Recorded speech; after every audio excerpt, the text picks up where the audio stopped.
issue in the March Staffing Monthly, and I am thrilled to have this guest join me today. This is one of the co-authors of Together We Rise, and her story was one that every woman should read, but frankly, everyone should read. The concepts that she outlined in her chapter of the book were just great business practices that anybody can follow to help them to get ahead in life. But just a quick backstory about her. She has an amazing career in staffing, has worked for some of the largest companies out there with Adecco and Ronstadt in senior leadership positions, and she is currently with RemX out of Florida. And she's also the vice chair at the American Staffing Association, which is pretty amazing to be invited into that type of leadership role, to be able to sort of help shape and mold one of our industry's best associations. So without further ado, I'm excited to introduce to you Joanie Bily. Joanie, welcome to Staffing Monthly. Well, thank you, Dan. Thank you for having me today. It's an honor to talk with you today about our industry and about the book, and I really appreciate the opportunity. I'm grateful for it. I love what you all are doing. I've had a chance to get to know some of the co-authors, and I think it's needed. I really do on a lot of fronts. But the main question I really wanted to ask you today, just from your perspective, being the senior person, the president of your organization, and the path that you've taken to get there has not been easy. You've had to use endurance and face adversity. So I just want to get your perspective on what are the biggest challenges facing women in staffing today? Well, it is a great question. Our industry really is very female dominated. We have a tremendous amount of women in the staffing industry. But as you know, once you start getting up to the higher ranking roles, whether a president or the C-suite, you do see less and less women, in those roles. So, I think it is changing. We have seen some of the data even recently that I know SIA is going to be sharing, that they are starting to see more women in the C-suite roles, which is fantastic. But really, to answer your question, I think that women also have to have the confidence in themselves, the belief in themselves, the desire to really achieve those roles, and believe that they can certainly put themselves into that position, that they can manage their family, their career, that they really can. That old article, right? Can you have it all, right? Can you do both? I believe you can, but I would encourage women that are in the staffing industry to really go for it. If their desire is to be in a leadership role, then to set their sights on it, to figure out what do they need to do to get themselves ready. But we're all in it together, and that's why I love this book, Together We Rise, because I think we can all lift each other up and overcome those hurdles or any adversity, and create more opportunity for women at the top of organizations in the staffing industry. I so I think that's spot on, and I love that you call out confidence. You obviously said that was one of your kind of the three core traits that was instilled in you from your childhood, from your parents, which is something I would love to pick your brain about another time. Like, how do I help? I know there's no perfect formula for it, but how do I help instill that level of confidence that you have in my young daughters? And sometime maybe we can have that chat. But Would in love to, absolutely. but in absence of that, because not every woman in staffing right now has the level of confidence, and how do they step forward in fear, right? How do they step forward in uncertainty? Because a lot of times you have to almost fail forward up the ladder, right? And you have to know that I might not be able to do this, but I'm going to try anyway. How do you, I feel like that's the first step or the first hurdle mentally that anybody, but particularly women, have to overcome to ascend. Is that right? So, you don't know this, but you just set me up for a perfect way to answer your question, because I'm actually releasing a book on May 1st, which is Oh. called Dive in Deep, and it's DEEP, which stands for strategies around advancing your career and moving up. But the reason why I bring it up is I start the book with an introduction about remembering being a child and diving into a swimming pool. And I share a little story about how I had dreamed I wanted to spend the day diving off the diving board. I finally get up there, I'm about to dive in, and fear takes over. Like fear Yeah. takes over, right? And I'm like, oh my gosh, I'm this little kid looking at this big pool, and I just froze, but eventually it's kind of that feeling where you have to feel that fear and you have to dive in anyway. And I Yeah. think that the whole premise of my book is you have to dive into your career, you have to dive into your life. And I really want to encourage people to feel that fear and still go for it. Absolutely go for it. Don't let that hold you back, because then you're not living up to your potential. It, I love that. I love it. And it reminds me of one of my favorite quotes that I don't know if I owe someone royalties for saying it as much as I do, but it's okay to be afraid. Just don't ever doubt yourself, right? We all have to step forward in fear, but we should always believe that we can do it. We should remember who we are, right? And I love Yeah, that.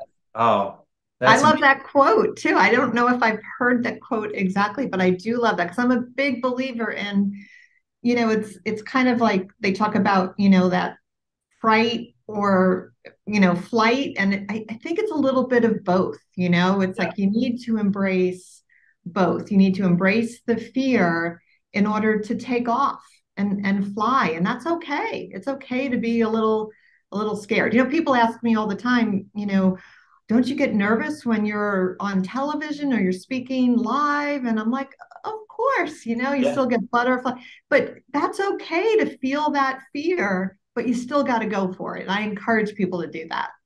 That's right. And the more you do that and you push your comfort zone, the more comfortable you will get in those situations. But that anxiety or nervousness might never go away. You know, Yeah. I still get it. If I have to get up on stage and talk, even though I've done it, hundreds of times, I still it's like, okay, you got this, right?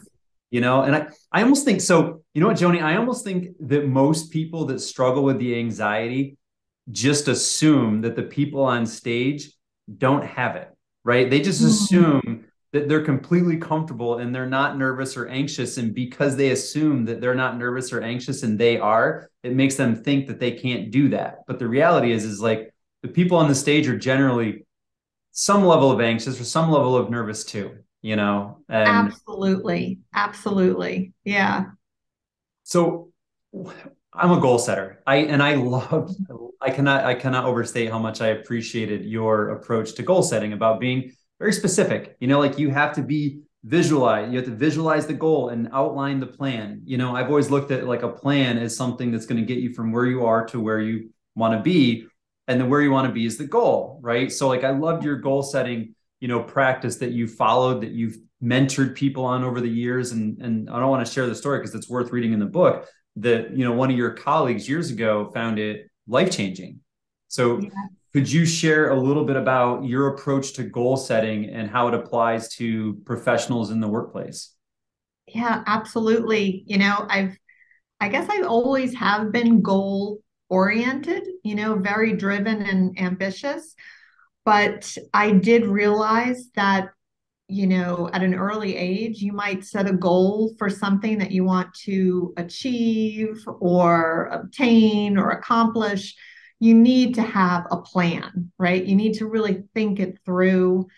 And goal setting, I think it's just been a great journey for me all of my life. It's helped me kind of advance myself, create the life that I want for myself, for my family, for my career. And it's all about the process. So, I know we could spend hours talking about goal setting, but I think the the quick takeaway that I would share with your audience is it's really important to spend time thinking about what's most important to you. What do you want to achieve? Not anyone else, but what's like deep inside your desire of the things that you want in life.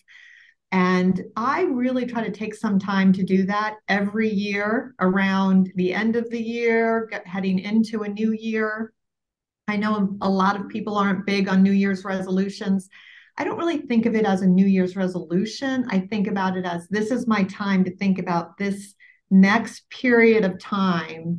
Am I on track with what I want my life to be like? What else would I like to do? And then after I think about it, I write it down That's and right. I really take the time and I brainstorm. And since you read my chapter, you know about the 5 F's I do. and how I kind of set goals around, my faith, my friends, my family, fitness, my finances, and then always some Fun. fun, That's right. Fun. yeah, you got to have fun in life.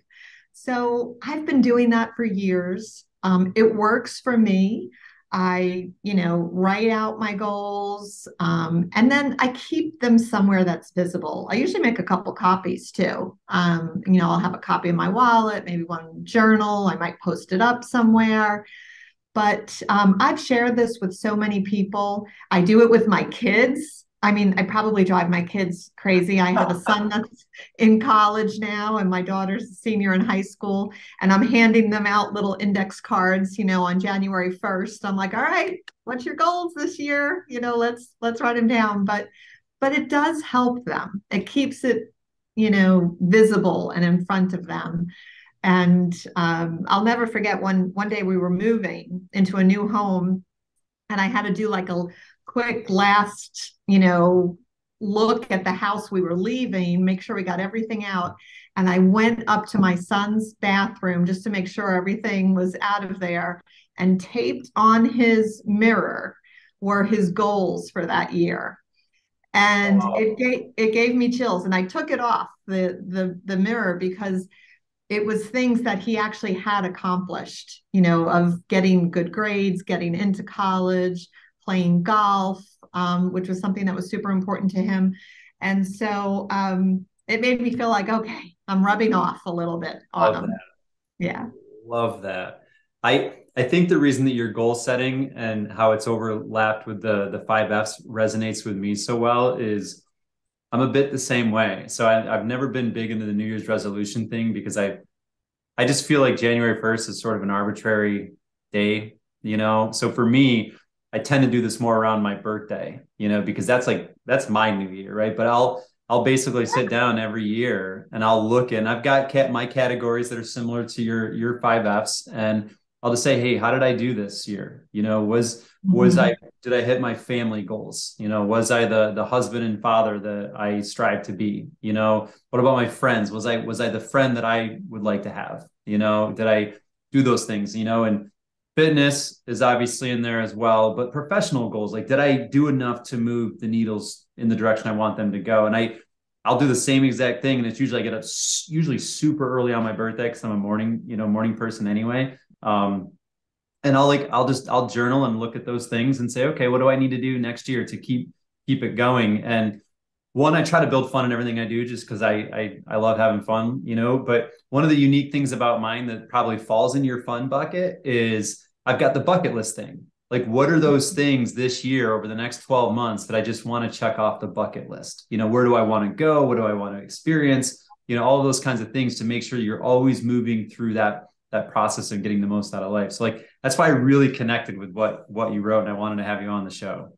Well, I love that you do it around your birthday too. That's such a great, time to do it because it's like you get to celebrate also yourself and everything that you have accomplished over the last year and then look ahead to the next year. So that's awesome. Really cool. I think this goes back years and years why I centered it around my birthdays. I had an employee one time that said to me that, and I don't know where he got this or where he heard it, but he was like, the true measure of success is that you're not dealing with the same problems you are today a year from now. And I was like, That's interesting, because if you're growing, you're going to have to face different challenges, different adversity, different problems. And that's kind of how I took it. I'm like, you know what? Yeah, that's, I want to grow as a person. I'm just going to measure it on the birthday based on that he said it in passing. It wasn't even a profound conversation. Like we were just talking about something staffing or sales related, and he said it and I was like, wow, that's really good. I So like it. Yeah, that's great. The other thing that you mentioned that you do is something that I've also started doing recently, the past few years, is taking the time to reflect on mhm. the past year. And I think that's so important. It's not just about the goal setting and, okay, what do I want to do next? And this is something that I will say I think women need to do a better job of is take the time to think about, wow, what did I accomplish this past year or this past month? What did I get done? And give yourself that pat on the back that you did accomplish a lot and did some amazing things, and you should be very proud of yourself.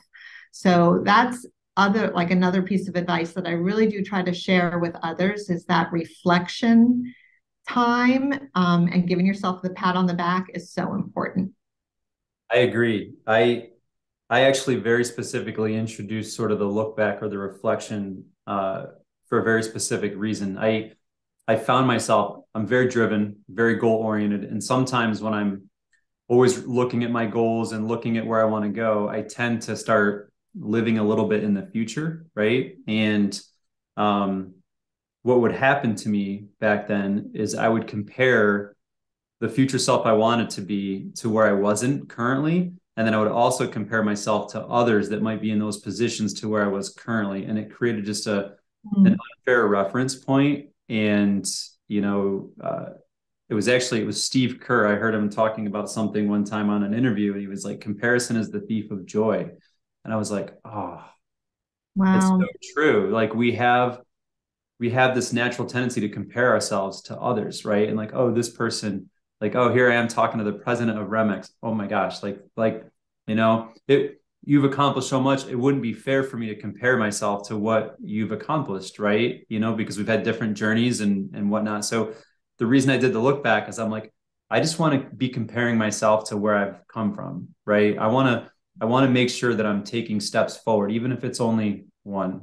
So by doing that reflection period and looking about where I've come, I did exactly what you just expressed. It's like I start to compare myself where I'm at to where I was. And that sense of progress is fulfilling, right? And you just get this motivation to keep going, right? Whereas if you're only looking forward and comparing yourself left and right to other successful people in the field, it can be demoralizing. So that's Yeah, why I brought that reflection period back into my process.